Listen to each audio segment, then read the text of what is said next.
Run it up, then run it back. Run it up, then run it back. Run it up, run it back. Run it up, then run it back. Yeah. Oh, hello there. And happy Tuesday. Welcome to Run It Back. Oh, this old thing? Don't worry about me, guys. Just sitting over here winning in my little corner. Welcome to Run It Back. Michelle Beadle, Chandler Parsons, Lou Will.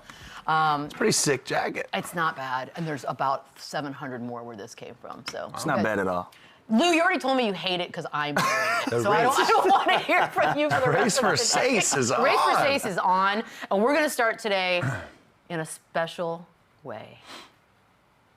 You ready? Yeah, know me the strong that survive. Man,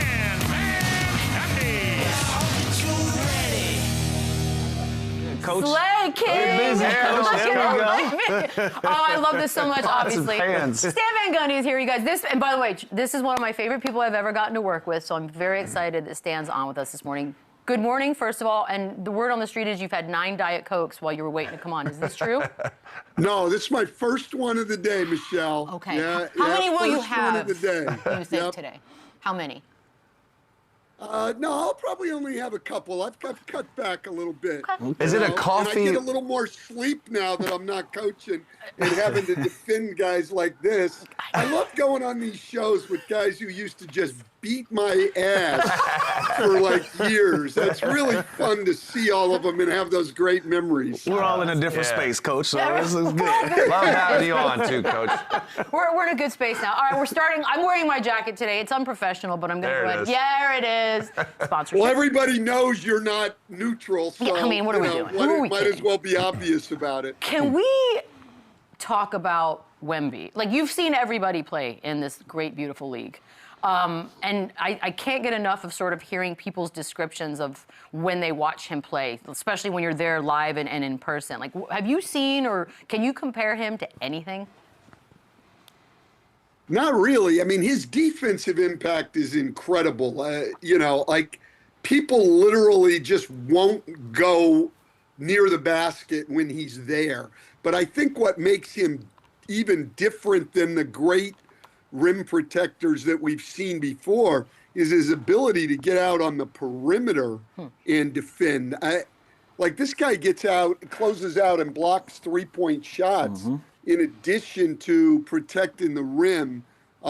His defensive impact is incredible. And then his offensive skills are, obviously varied and excellent. And he's just scratching the surface. He's just going to get better and better. Which is the scary thing if you're with any team other than the San Antonio Spurs. I think what's crazy is, all year long, people are like, what do you think about the Spurs? What is their ceiling? And I've been saying they're ahead of schedule, but even me, who I love them so very much, I'm starting to believe that maybe they're possibly able to win it this season. Like, I've heard a couple of people say it now out loud, and it still sounds crazy to me, but do you think they have what it takes to actually do it this season? Well, I certainly think they're in contention. I think Oklahoma City, Denver, to me, in the West are the 3 teams. And then in the East, I think Detroit has a shot, and New York and Cleveland and Boston, all 4 of those could get there. But San Antonio's as good as anybody. It's tough to do, as you guys know. Your first run through the playoffs would be tough. We saw it with OKC a couple years ago. It's just not easy. I think their lack of experience, and I'm still not convinced that they have enough perimeter shooting to get them through the playoffs around Wemby. Those guards are going to be in the paint, though. Defensively, they're excellent. And Mitch Johnson's just done an incredible job with a young team. And I think one of the reasons is Mitch said early in the year, all this talk about being a young team, Oklahoma City sent that out the window last year. You can't make any excuses. Youth is no excuse. You haven't heard him talk about it. He's held them to a high standard, and wow, they are good and maybe the most fun team to watch in the league now. I mean, who'd have thunk it? Yeah, absolutely. And the Spurs, they battled it out with Detroit last night. So I want to switch gears, Coach, and I want to ask, last week you did the Pistons-Knicks game, and you made a case for Cade Cunningham and being in the MVP conversation. I want to know, if we're voting right now today, does that still stand? Does he still get your MVP vote? And also, what is your criteria for being an MVP? Because it's all over the place at this point. So I'd like to know. Yeah, you know what? That's actually a great question, Lou, because, for a lot of people, it's best player on the best team. And so that would give Cade the award, at least headed into last night. To me, it's more vague than that. I don't know. To me, it's if I took that guy off that team, what would that team look like? And to me, Detroit they'd be probably a play-in team at best without him. The burden he carries to create shots for that team, I'm not saying they don't have other good players, but their second best player is Jalen Duren, and Duren really relies on Cade to create all of his shots. Duncan Robinson relies on Cade to create all of his shots. I just don't know how that team would score points at all. Now, their defense would still probably be good, but I don't think they would have any way to score without Cade Cunningham. We've seen the Spurs without Wembanyama. They've been fine. I think Jaylen Brown's another guy you'd have to think about. I think Boston would be in real trouble. Jokic is always my pick. I think he's the best player in the world, but we saw Denver do okay without him, and we've seen Oklahoma City survive a little bit without Shea. So, yeah, Cade right now would be my vote because I just don't know how that team scores points at all without Cade Cunningham. 100%. Yeah, 1,000%. And he also said one of his big goals is to be on Team USA come 2028. In your opinion, is he not only a lock for Team USA in 2028, but can he potentially be the face of USA basketball in the near future? Absolutely. And you guys have watched international basketball, a lot of it. And the big guards, because it's a very physical game, even more physical than the NBA, and you're not knocking Cade Cunningham off his path. Small guards have had problems for Team USA in the past, unless you're Steph shooting the ball from 40 feet against France. It's tough. Cade would be perfect. I'm sure that Grant Hill and Eric Spoelstra will have him on that team, and I would expect that he would be the starting point guard and the leader of that team. I mean, that guy is an outstanding player. I thought he was good a year ago, but he's really grown on me. And here's the other thing is, I said this on the broadcast last week, if we take the other star guards in the league, if you take Brunson, SGA, I don't know, any of the other star guards, he's the best defender of that group. He really gets after it defensively. I think he's an underrated defender because Asar Thompson ends up guarding the best player on the other team most of the time.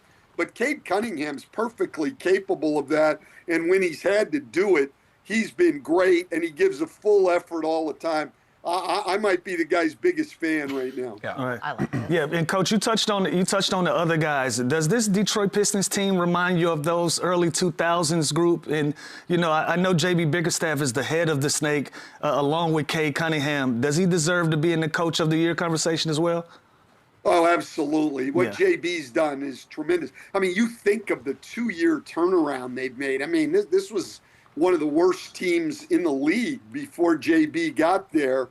And they've done it with mainly homegrown guys. They've just grown that team and done an outstanding job. I mean, to me, JB and Joe Mazzulla in the East have to be the two leading candidates. And then in the West, I think Mitch Johnson's got to be the guy you think about most. Jordan Ott down in Phoenix has also done a great job. But those would be my guys at the lead of the discussion. I have my doubts about the Pistons in the playoffs. There's a team who they're shooting to me. You guys know the playoffs are different.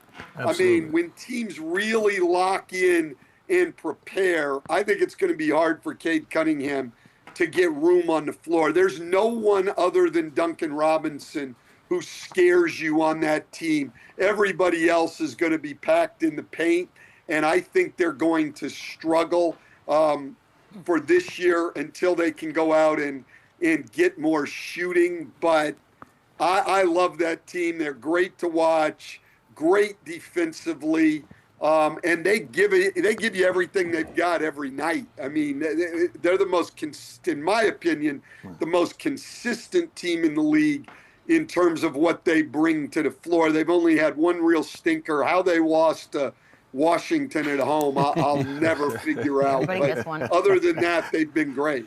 Now, Coach, on the flip side, during that Knicks-Pistons game, you said that the Knicks aren't tough enough, right, to compete with the Pistons.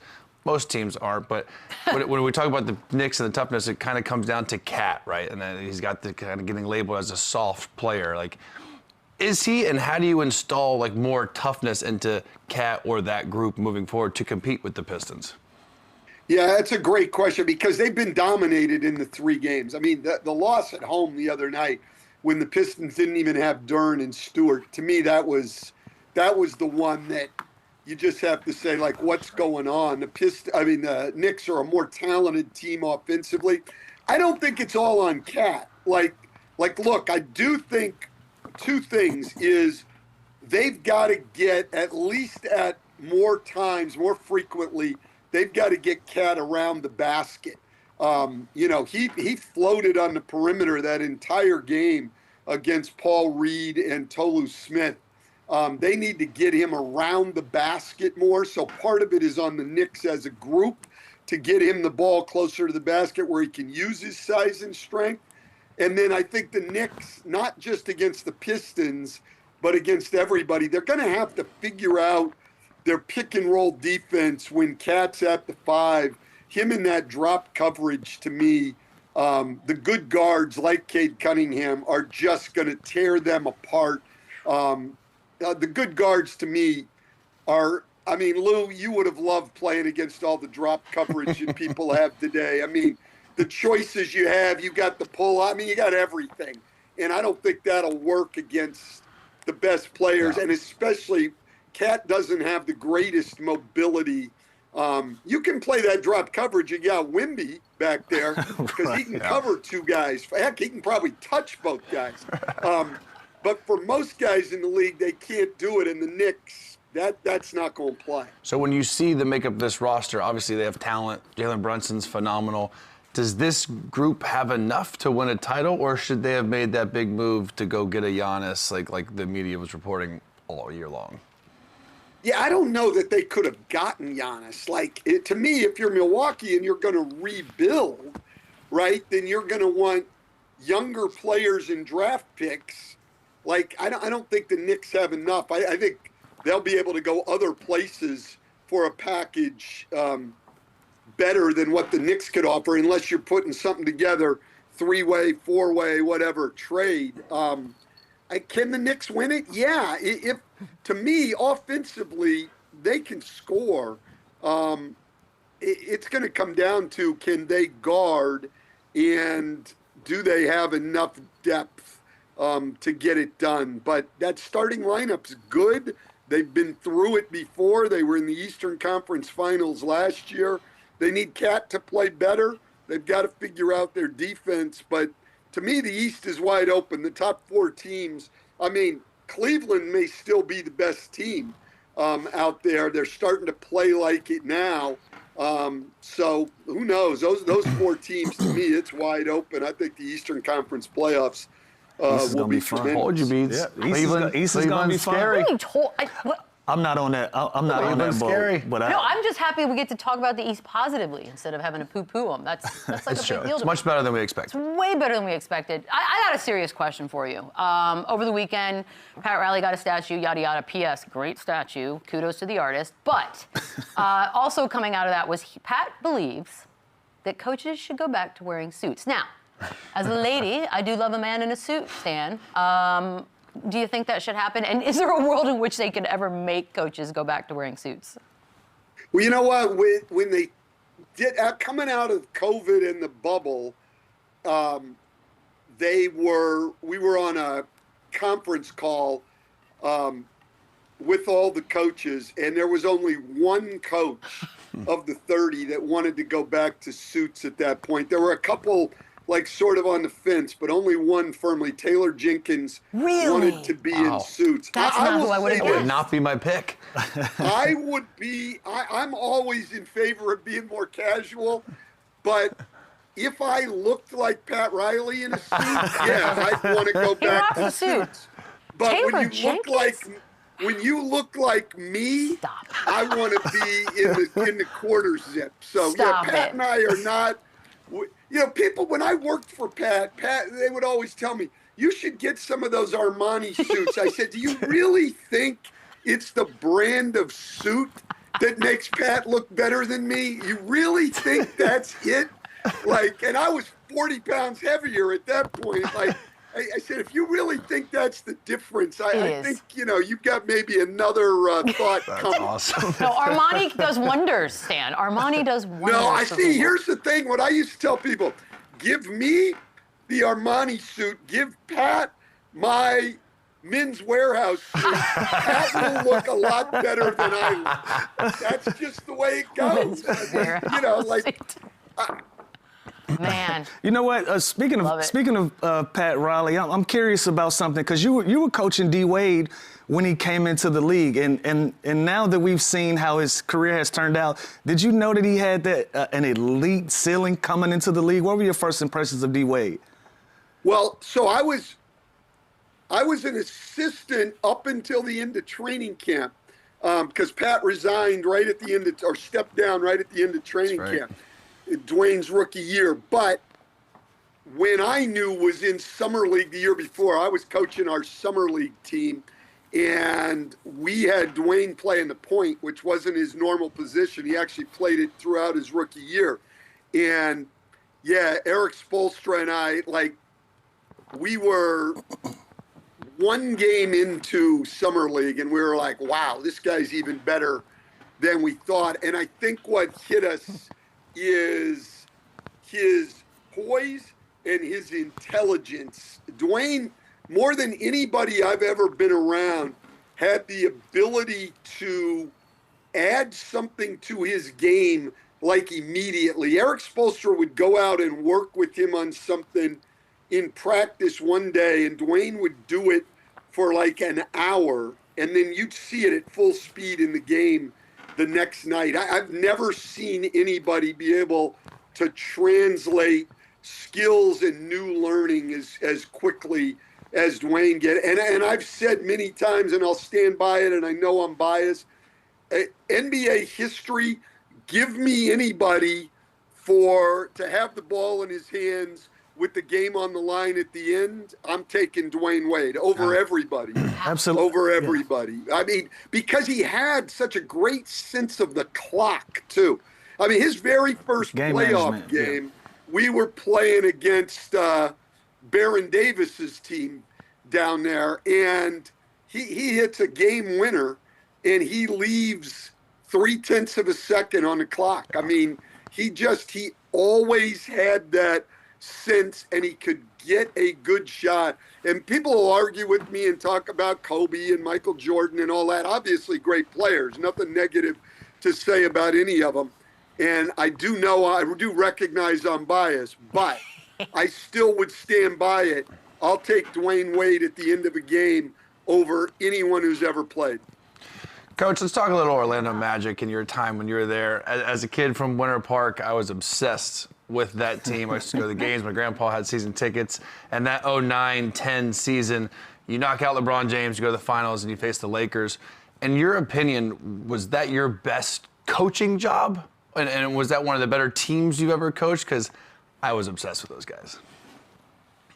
I mean, look, here's how you judge coaching jobs.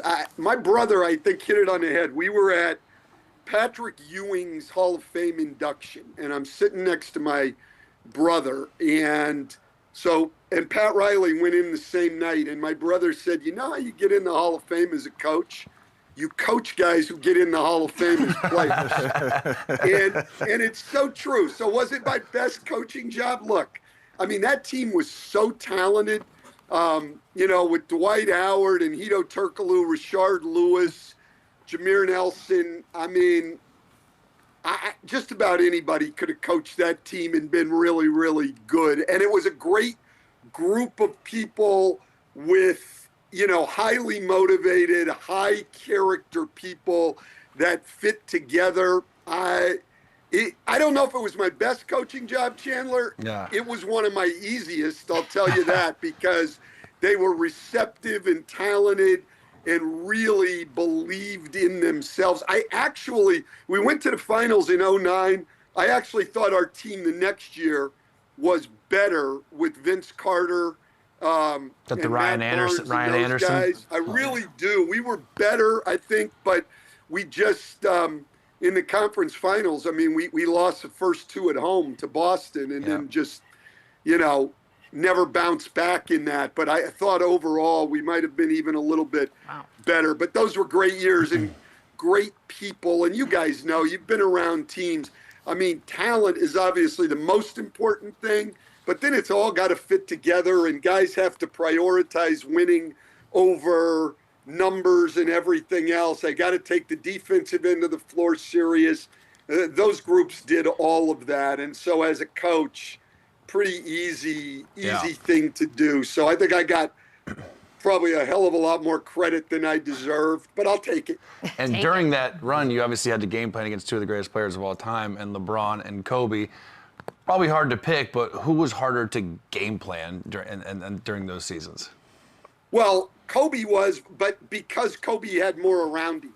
He had Pau Gasol. I mean, they had a good team around Kobe. LeBron really was carrying that team in Cleveland. I mean, in fact, the guy we had the most trouble with other than LeBron was Wally Szczerbiak. I mean, no knock on Wally Szczerbiak, but he's not Pau Gasol. I mean, and so LeBron had to do a lot. LeBron had a great series the year we beat him in the finals. I think it might still be LeBron's highest scoring series he's ever had in his playoff career. He averaged 36 against us, I think. But our plan going in was, we want him to score and not create easy shots for other guys. And we would live with Hedo Turkoglu and other guys playing him one-on-one, tried not to foul him a lot. And if he makes jump shots, he makes jump shots. And we'll live with it. And it ended up working out for us. So it wasn't because I would say that Kobe was necessarily better than LeBron. He just had more around him. And, that always makes things tougher. I mean, and that's what what I was talking about with the Pistons this year, I'm a little bit worried about. I don't know if the Pistons have enough shooting and enough other shot creating ability around Cade Cunningham. I would think you could go into that series and just really zero in on Cade. And I don't know if they have enough else to do it. Now, Coach, my last question during that time in that team, I got an inside source, and I need you to confirm this if it's true or not, that said you used to get pissed at Dwight Howard during your pregame speeches because he would just constantly fart while you were trying to get the guys going. Confirm or deny, Coach? I would confirm, actually. I knew it. Playing with Dwight, I knew it was true. That's disgusting and awesome. Dwight could goof around and have fun. And I remember having a talk with him once, and I said, Dwight, I need you to be more serious, when we're preparing. And he said, Stan, I've got it all. I know what you're saying. I said, and he did. Dwight's by far the smartest big guy I've ever coached. I mean, and it was part of his greatness. And I said, no, I know you've got it. But then you're distracting these other guys that don't who necessarily need to have focus it. in more on what's going on. And Dwight understood that. Oh, yeah. And things started to change. But, he was just a fun-loving guy. Yeah. But he never got enough credit to me because he was out there all the time, played through injuries. I mean, until he had the major back injury my last year in Orlando, the guy was playing 82 games every year. And you guys know that's back in the days when teams practice. Yeah. So, Real practice. Practice every day. Tape, ankles, tape practice. Live. And Dwight never, we would try to get him on the side some in practice, and he wouldn't do it. Like, I would put Gortat on the same team as him so Dwight could get some rest. And Dwight was always pulling Gortat out. Loved to play, loved to compete, loved to practice. Just a great player and a great competitor. And that's what I don't think he got enough credit for. Yeah. I'm so glad you got to confirm that story. I had to. I can't. It's been on his mind for a while, He's Coach. been I'm glad he wondering. was able to get that out. This is a big deal. Well, as a guy from Lake Howell High School, That's right, there, baby. one of the great high school teams in the history of the state of Florida, actually. Had some really, really good teams there. Don't tell him this. Now wait a minute. He was a benefit of a great point guard, though. Oh, too. you could have just stopped at the first compliment. He was. You could have just stopped, but Coach. No, Chandler was a great player, but he knows, That's Lou, true. man, you gotta have point guards. I was spoon-fed. Setting things up, and Chandler was a beneficiary of a great point guard. Actually, two great point guards. there's two? So, All right, Coach. Next you? one. Moving on, Coach. moving on. Okay, I have a last question, but it's draft related because I do love a draft where it's not a surefire thing, right? And we're getting a lot of that now with Darren Peterson and the red flags galore and everything that's kind of coming out now as we get closer. And I'm wondering, with NIL and sort of the stories that are surrounding him, he doesn't want to play, maybe he does want to play. We're not 100% sure what's going on there. Would you take him at number 1? Well, I don't know because I don't know enough of the story either. So I don't know what's going on. I don't know what the guy's desire is. I think that's the one thing as guys have come out younger and younger. It's just been harder and harder to get to know him. Honestly, I think it's why the top European guys are a lot of times a surer thing on picks because they've been tested. They play against grown men coming up. You'd seen Doncic and Wembanyama and even the recent guys, Reese Shea, Sarr, those guys, you'd seen those guys against grown men playing, and you'd seen how they compete and everything else. These guys are, in college, I just think it's harder to get a handle on all of those intangible things. All I know is Peterson's very, very talented.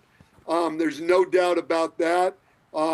But as far as where that puts him in the draft, that's why those guys in the front offices do all the work they do to get the intel and everything else. But for everything I understand, it's a great draft. Yeah. I'm in favor of getting rid of the draft myself. Yeah, you are. But it's a great draft, so it'll be interesting. And then we'll follow these guys in their career. I just know every draft's the same in this regard. There's going to be people who disappoint, and then you're going to find guys way down in the draft that nobody thinks are that good who are going to become absolute stars in the league. It happens every year, and to me, that's the fun of it. That's the best part. Stan, I am so glad you agreed to do this with us today. Come on back anytime. Yeah, anytime. Give Ian our love. We'll be watching and listening. Yes, sir. Thanks, Coach. Thank you very much, guys. Good to see you. You too. We'll be back. Run it up, run it back. Well, I was going to take my jacket off, but we haven't done this yet. So, Spurs, Pistons last night, top of the East, second in the West, 9 straight for the old Spursy Spurs. 114-103, your final. Wemby, 21, 6 17 rebounds, 6 blocks. Vassell finishes with 28. Castle had 16. It's a little bit of a weird night for Cade Cunningham. We'll say that. 16 points, 10 assists. But longest win streak of the season, obvi. They reached, remember we talked about reaching 40 before your 20th loss, the 40 wins? They did it. They've officially done that. They qualify? So they are now probably going to win. Title contenders. They are now officially So contenders, according to Phil Jackson, by the way.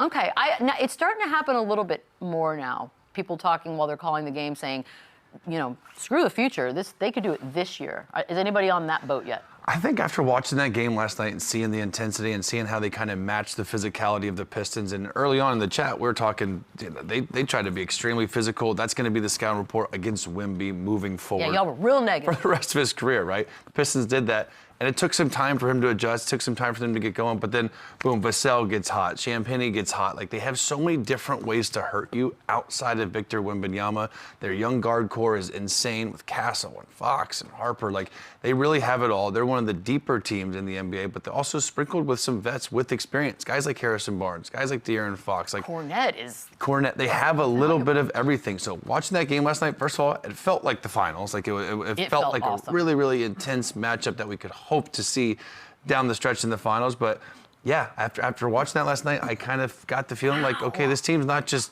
they're here. Like, they've arrived, and they are a real contender as early as this year, Beads. So wear that jacket. I'm going to wear it proudly. You know, Chandler hit it on the head. The only thing that I disagree with Chandler with, I don't think they matched the physicality. Okay. I think they adjusted and they played their game, and they started shooting threes, and they had a lot of success in the three-point line. So they didn't necessarily get wrapped up in a lot of the physicality that Detroit had success with in the first and second quarter. They came out after halftime, and you could tell they adjusted their game plan to the style of play that the San Antonio Spurs are playing, opposed to doing or getting sucked into a game that the Detroit Pistons like to play, which is a more physical game, which is a more grind-out game. Instead, they start running, playing faster. You know, the lead that they got out too early was because of the pace that they played with, right? And I think once, you know, we start pushing Wemby around a little bit, start grabbing them, they kind of got into a tug of war. After halftime, I feel like they got back to their roots of how they played, and those were the adjustments they made. And you got to give Mitch credit for that, being a great young coach and understanding, hey, listen, guys, we can either get caught up in playing the way that Detroit wants us to play, or we can stick to our guns and play the style of play that we have. So even though this is a young team, they made a lot of veteran moves last night that gave me confidence that they can make a deep playoff run. What do you think happens in halftime? Because you on the thread last night were A, making me very angry, but B, I was being honest with you. Yeah. Being honest. You're talking about Wemby and being a bit soft, and when No, hold on. I didn't say that. You said he wasn't ready for the physicality. Right under the bus. That's soft. That's the word. Let me pull it out. You know what? Yes, please pull up the thread. I want to quote. Hey, listen, don't make my life hard today. You're not ready. He said he's not ready for the philicality yet. Yeah, and He said that in a private text thread. Are we not supposed to What is going on? Okay, I take it back. Redact it. No, but again, I think there was a moment in that game where all of those guys adjusted to it, and they even start pushing back. And you can tell Detroit's game plan was to go out there and deliberately be that way towards Wemby to see how he would react to it. And it took him a while to adjust and get back to the game that he played, and he still wasn't efficient. And so I don't want to make it a thing where it seems as if, you know, he wasn't ready for the physicality or he's soft for any of those things, but you just want to see guys adjust to it, and I thought they did that in the second half. Yeah, and I will say, like, we all know the Pistons are tough, right? God, we know that they're going to grind, they're defensive, they're going to push you down. Exactly. We don't think about that necessarily with the Spurs. So the fact that they were pushed and punched in the mouth early, and they did fight back, and they did play all 48 minutes and ended up winning this game pretty easily by the end of the game, was just a big, I think, step in the right direction for them. We know how talented they are. We know how good they can be offensively. We know how much success they had without Wemby. But now when they're whole, they're complete, and they're healthy, and they can still go, and they can beat the bully, that's a huge sign moving forward for this young team. By the way, 5-1 against OKC and Detroit this season so far. You know, if you want to keep track of that or anything. The internet, which we love, is saying that the Spurs did the elusive triple platinum move, which was basically drafting Wemby, Castle, and Harper in consecutive drafts. Look, no offense to anyone else, but can we please give them a little bit of props? That's an impressive 3-year. They didn't miss. They didn't miss. Not at all. Perfect. How? Not at all. How? I mean, listen, they got really blessed with great picks. First of all, they got the first pick with like we do the love second that. pick, like that. Big fan. Things worked in their favor to get in that position, right? But when you look across the league, and you look, obviously, OKC, SGA doesn't really count as a young foundation, I guess, anymore, but Chet and Jalen Williams, Houston's got some really young, good pieces. You can't look past the San Antonio Spurs. As far as those 3 guys and the youth and the future that they have, they're all going to make so much money. It's going to be interesting how they're going to work that out, because they're going to pay all of these dudes, and Vassell is going to make a lot of money. Fox is making a lot of money. Like, these guys, like, they just cut Sohan, who I thought was like a solid player. I was going to say, of all the guys that are like the quote-unquote pushbacks. You saw the writing on the wall. Ain't no minutes here for me no they more. were just But I'm not. straight, like, In a no game minutes. like last night, I Ain't feel no like minutes. Sohan would have been valuable. Like, that just for- guy is valuable, and Yeah. they're just so deep and so good, they had to get rid of him. Like, that's how good of a situation that they're in. So, yes, as far, obviously there's some great young talent all across the league, but those 3 guys, That ain't bad. And think about how deep this team is. We're defend. talking about these 3 guys and being, consecutive draft picks. But Vassell was the best player on the floor last night for the San Antonio Spurs. And then every time that they needed a bucket or they needed something to happen, De'Aaron Fox was the guy that was able to deliver that for them. That's a team that's poised to make a move and go deep into these playoffs and really put some fear in some guys. Like you just said it, Beadle, they're 5-1 against other teams that we're saying title contenders. It's time that we start discussing them in the same way. you know, I it's also want to send some love to Keldon Johnson, because Yeah, that's for also sure. a very big part of what's been going on. And you know what? Like, when you're young in the league, you care about scoring, right? Like when your friends ask you the game, like, the first question is, how many Fair. points did you have? The fact that OKC is as young as they are, and they're number 1 in defense, and San Antonio is number 3 in defense, in a league that doesn't really care about that anymore, speaks volumes of these cultures and these identities and the coaching staff of how they've instilled. Who cares? The points, the scoring, that's going to happen naturally. But the fact that they're all bought in on the defensive end and the toughness side, so young in their career, is really, really impressive to me. I'm actually glad you're bringing that up. I'm looking up the age so I make sure I get it right. Yep, 21. I want to make sure I got that right. Because at Castle. 21 years old, Steph Castle, and it's not just last night. I mean, he gave Cade Cunningham headaches, right? But he sort of looks like, well, you wouldn't know because his facial expression never changes, but it feels like he relishes. Never changes. I I watched him play in high school. He played against my high school in Atlanta, and I pulled up to watch him. Loved him. And it was the same temperament. He didn't change his facial expressions or anything. And he actually didn't have his greatest game, but I left and I told my guys, I said, yo, that's a pro right there. I can tell by his body language. I can tell by he carries himself, the way that he attacks the basket, everything. So to be able to see this translate to an NBA level and be elite at it at such a young age, man, kudos to Steph Castle. Yeah, he never gets too high. He doesn't get too low. Like he's like Kawhi Leonard. He's a robot. Tim He Duncan. doesn't get on the Very refs. Spurs. Like, And he's not a pushover. No. Not he a is pushover tough. at all. And again, the fact that he has found this role in this niche, playing defense and being tough at such a young age, it doesn't happen. And the fact that he can play point guard, he can go and score 20 points, 25 points on any given night. And even if he doesn't, he's still so valuable just because how hard he plays on the defensive end is truly unbelievable. Like, you could put this guy on any team and he makes him better. Which He's is not like a system guy. remarkable to me. Is there a team out there with a better perimeter and rim protector, like a duo, that you can name? I get that the defenses are ranked, but Nobody else has Wemby. Well, Wemby is 70% of it. I don't care how you cut it.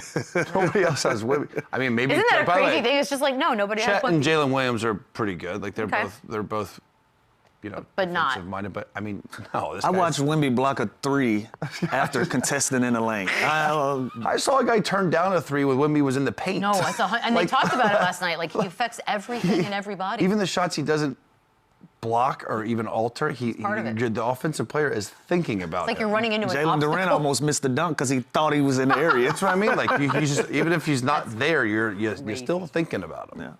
Okay, so Cade, it was a rough night for Cade, 5 of 26, and we just had Stan Van Gundy on, still thinks of him as the top dog in the MVP talks. But for those who are perhaps not on the Cunningham train yet, would a game like last night change anything for you? No, not for me. No. And I'm a big component of how guys start the game, right? And his first shot attempt was a runner from the free throw line, and I was like, man, I feel like he can get a better look than that. Because you want to see, you want to gain your confidence early in the game. You want to get a rhythm jump shot, or you want to get to the rim, or get a three-pointer, something that feels comfortable to you. I don't see him shooting 4 or 5 of these free throw runners in a game. So if that's your first attempt, I was like, man, this might be a rough night. And unfortunately, it ended up being that. But this doesn't change anything for me as how we look at Cade Cunningham. This is a random Monday night in the NBA. Sure, it was a marquee matchup, but this changes anything. He'll look at film, he'll make his adjustments, he'll go out and bust somebody else's ass next Well, night. they got OKC tomorrow, so that's a fun turnaround. Wow, it's a tough stretch. It's just, like Coach just hit it on the head. Like, this team is who they are and what they are this season because of Cade Cunningham. So one game's not going to alter my opinion on him just because they lost to another really, really good team. One of the better teams in the NBA. So Amen. This, as much as the Pistons wanted to be physical and make that a point early in the game, the San Antonio Spurs did the same thing with top blocking Cade Cunningham, being physical with him, denying him, making it physical for him, and making it hard for him, because that's what teams are going to do to them in the playoffs. And that was what Stan was alluding to, that in the half court, when it slows down in the playoffs, how are they going to get production when he's such the primary ball handler? That is my only concern with the Pistons. Isn't this fun, though? The race for Stace is like legit. It's on. The race. Like, it's happening.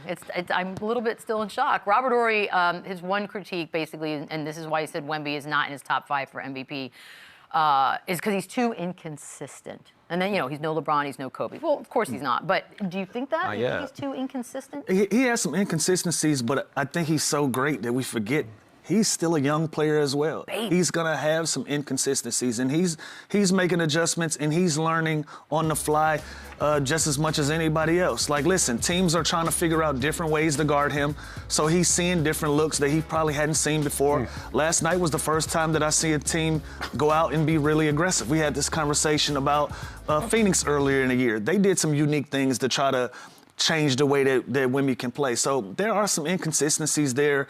I don't think that's the reason why he's not a top 5 MVP candidate. I just genuinely think there's 5 other guys playing better basketball than him in an individual conversation for now. For now. But other than that, listen, that's inconsistency comes with being a young player, and when you have such an expectation level that a Wemby has, and when teams are game planning specifically to get you off of your rocker, there's going to be an adjustment period. So I don't see any problem with what Robert Horry said. I think there's some truth to that, but it's also not a problem as well. Yeah, I don't think it's a knock, right? Like SGA, Jokic, Jaylen Brown, Cade, like Anthony Edwards. Those are all guys that have also had inconsistent. When they were 22 years old, they went through rough patches. They went through inconsistent, runs. 22. But the guy's 22 years old, and again, I don't think you look at his stats aren't going to be as gaudy as these other guys, maybe offensively, but his impact of winning and on the defensive end kind of outweighs an extra 4 or 5 or 6 points a game like these other guys might have on him. It just doesn't show up anywhere. Yeah, like I'd rather his stat line and his presence on the defensive end than 32 a game from someone else. Yeah, I know. That's why the MVP vote's interesting to me. But, and again, he's 22 years old. He's going to have some inconsistencies. They're babies. Goodness It's crazy. Gracious. We are going to take a very quick break. The jacket will stay on. I've made an executive decision on that, and we'll be right back. Why take this? Run it back, run it up, run it back. Dang it, Clippers, we cannot figure it out. They lost to the Lakers and the Magic over the weekend, and following the Lakers' loss on Friday, Kawhi asked about the Clippers and what they need to do to become contenders. His response, quote, I think it's over now. The 4th of the season left, but every day is a day to grow. Unreal. I missed this. Okay, anybody have an issue? My boy just wired for chips, and he probably didn't realize that he was so close to that play-in spot. But he's wired for chips. So I think I don't want to speak for him, but I think he slightly misspoke in saying I think it's over now. Because because he's still out there competing his butt off and trying to put them in a position. So it's not like, he's folded his chair up and went in the house and called it a day. He's still out there competing and trying to put them in a position. So, I don't know. I haven't spoke to him, but I think he slightly misspoke right here. I'll tell you this. I kind of love it. It's something that's accurate, but that shouldn't have been said out It's loud. an inside monologue. Like everyone knows, they're currently the last seed in the play-in. Like they're 3 games under 500. They are by no means a contender. But when he said this, they weren't even in the play-in. It's just something that your best still player it's still shouldn't say. happening. Guys, I have no issue with this quote. No. Do you want him to lie? I totally get it. And here's a look at the Eastern Conference standings. Yeah. But now, if you flip to the West, they're barely in the 10th. So like again, I think that we I'm can't okay. knock them for being honest. It's just weird timing and bad optics to say out loud. There are enough games Yeah. left to do something. I think he was in a position where he knew that they're not in the top 4 or whatever. You know, he's obviously aware of that. But like I just told Chandler, when this statement was made, they were in the 11th spot. So since They then, were even worse? So since then they've made progression. So it ain't quite over yet. They still got some work to do, but they put themselves in a position to have a puncher's chance. I appreciate saying the quiet stuff out loud. I'm a big fan of that. You gotta respect I respect it. We will take a quick break, wrap things up on the other side. Run it up, then run it back. So I know we asked Stan Van Gundy about the suit thing, and I actually am kind of fascinated by the idea that Pat Riley threw out there that coaches should go back to wearing suits, because again, y'all look real good in suits. Y'all as men look real good. I ain't Nobody's buying. Okay. Them suits don't make you more of a leader. They make you look cool. and I think I ain't buying. the COVID, it kind of, it just made things easier, right? Like it's You know what this is, ladies and more gentlemen? casual. No, this is when you're in a relationship, the Lazy. relationship's ending and you've given up. That's what this is. But like, this think is about like athleisure. this show. We don't like. I'd rather wear this than a suit. I know, Like, you look I'm like more- you've given up on life. Well, I'm more comfortable. The rate of like I little said. mix-ups that we have on the court, can you imagine all of the security and coaches trying to run out there with those slippery hard bottoms on now? Yeah. I do. got rubber soles. The I fancy do ones got remember rubber. JB Bickerstaff and Nick Van Exel used to wear the biggest, worst suits the ever. worst. And right when he started getting tailored up and real nice, they took it out. So I mean, I look back at old pop pictures with like a big brown suit that was kind of Because they didn't ill-fitting. care. They just did it because it was a rule. I so know. they and did by the way, there was they like did the bare same minimum. suit with like a different Yeah. shirt or tie. You know They what take this it off is? after the game, put it in their locker, get Exactly. back, and just put it back on. Yeah, and the tie's already tied because you're too late. You know what this is? Because now that I'm thinking about it, and Stan was talking about how good Pat Riley looks in a suit. This is when like a supermodel who looks great in a bikini is like, everyone should walk around in bikinis. You're like, no, that's not how this works. That's what this feels like, because not everyone's. But Taylor Jenkins being the one guy. That was a curveball. shocking to I me. didn't see It that. probably was like a childhood dream of his to be a coach and want to Yes. be the suited guy. He probably wanted to be Pat Riley as a kid. Who That's knows? not a bad thing. I didn't see that coming. I did. If you'd given me 15 guesses, I would have would gotten it not. right. On ESPN Radio yesterday, Chris Canty said that Jaylen Brown's career is it's official, better than Jason Tatum if he wins the MVP. How you think? You know Buying what? it? I don't like this because I don't like to start putting these I'm not two doing this. against We're each not about other. to start We're this not about to again. do this. We're I'm not not- starting this I'm again. not putting these. The one thing I'd like to say to Jaylen Brown and Team USA is, please God, get him on the team. I can't. Like, whatever the beef was, whatever the situation was, he is probably the first, second, third best American player right now that we have. If he's not on Team USA, that is a huge botch by this country and Grant Hill. So we need him on Team USA. And I'm not going to get into this whole Tatum Brown thing anymore because Tatum's out, Never. he's hurt, and Jaylen Brown's having an unbelievable year. But they both are fantastic players, and they both are going to be really, really good together when Jason Tatum's back. I had to do a quick Google because I was like, am I supposed to know who Chris Canty? Wow. Football. Forward football. Was he a Jet? I think he was a Jet. Oh, okay. Well, I'm gonna Jet- take that. I'm gonna. All right. Much respect. I'm gonna take it with a grain of salt. I ain't even trying to hear football. Trust me, there have players been tell us some about. media members talked about this week that I got I some actually football did not opinions. know. No, Canty we know. We got Canty. He's fine. He's No, good. shout out to Canty. Shout out. I'm just popping it. By the way, real quick, the Dillon Brooks news, and yes, I did mourn it. 4 to 6 weeks out. That's it. Playoff Sucks. play-in. We're done. How are we doing this? It just hurts for the Suns, right? Because he's had such a career year and a great year, and this But has he's kind of coming been back one of the in time. surprise, sleeper teams that are going to possibly make noise. But it just sucks because the kid's been balling and he's had such a great year. But he'll be back in time for the playoffs. 4 to 6 weeks. Yeah, sure. Like, we got about 6 weeks left. No. More hurts individually just him having a career year and being cut short. So do we have the shut Dillon Brooks down conversation? Start Heck tanking. no. Go for that 11th pick. Oh, they're in the 7th It's a spot. They deep can- draft. It's the attitude that I don't care for. Yeah, we know. 7 seeds. So they're playing the Spurs. You want him back, or should he milk that hand? You know what? Take your time. Go on vacation. Race for Sace is on, baby! We'll be back tomorrow. Run it up, then run it back, yeah.